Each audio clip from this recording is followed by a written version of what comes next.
This news is funded by viewers like you. Please support our work at democracynow.org/give. This is Democracy Now!, democracynow.org.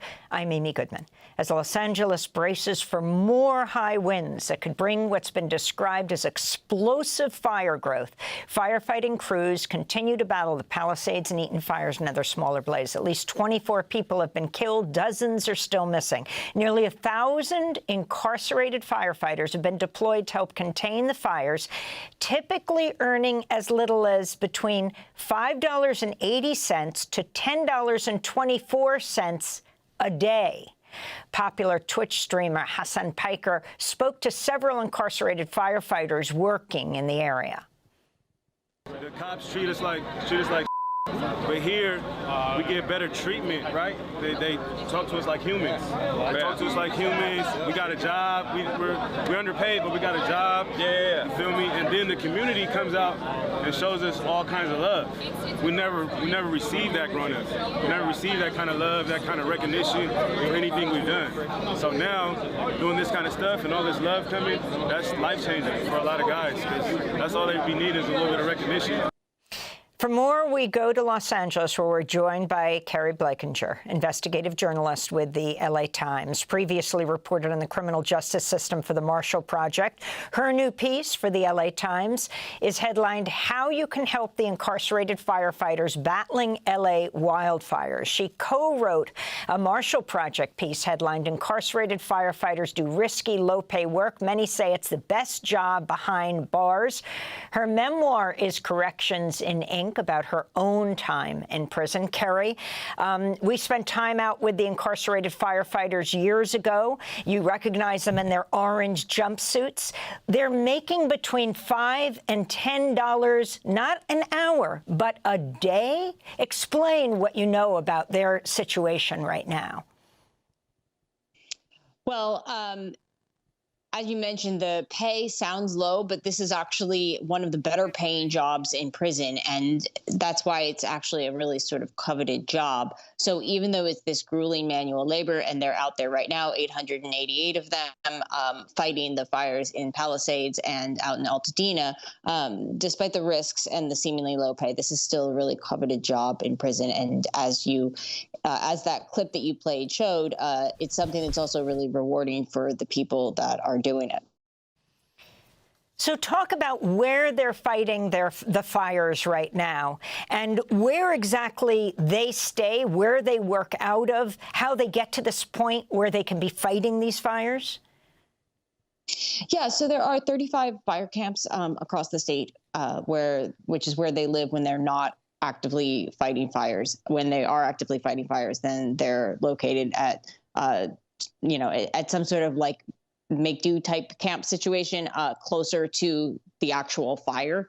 But the training for the firefighters is about a week of training. It's similar to it's actually the same as what people that are fighting this in the free world would go through to do these same tasks.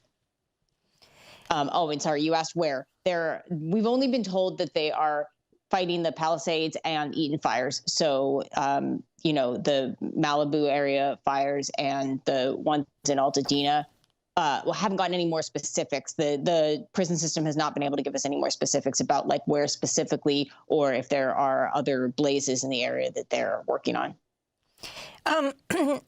Historically, incarcerated firefighters has made up as much as 30% of the California wildfire force.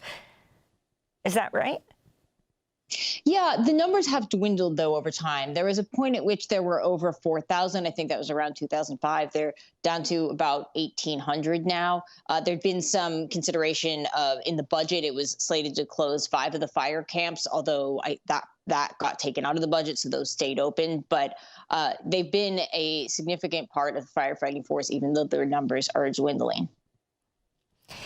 You yourself, Carrie, had to evacuate. Can you describe your own situation?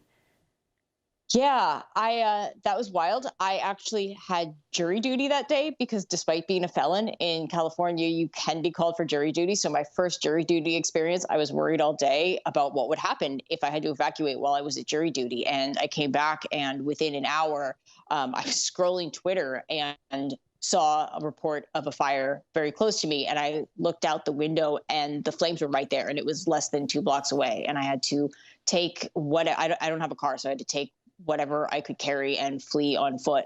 And I walked a few blocks south to get away from the gridlock, and then had someone pick me up. And then a couple days later, went a little bit further to try to get a day or two of clean air in Orange County. And it was really wild to see the disparity because I got off the train in Orange County, and there were rich people frolicking to the sound of somebody playing Crosby, Stills, and Nash. And the disparity was really jarring. Carrie, I wanted to go back to your piece, which is really illuminating. You say legally one of the reasons the state can pay incarcerated firefighters so little for this dangerous and vital work is that under the U.S. and California constitutions, involuntary servitude is permitted as punishment for a crime. You say California voters had the opportunity in November to remove this exemption from the state constitution that would have opened the door to new kinds of legal challenges over working conditions for incarcerated people in the state, but the measure failed, Carrie? Yes, it did. And I think that was surprising in some ways because there wasn't any particular opposition to it.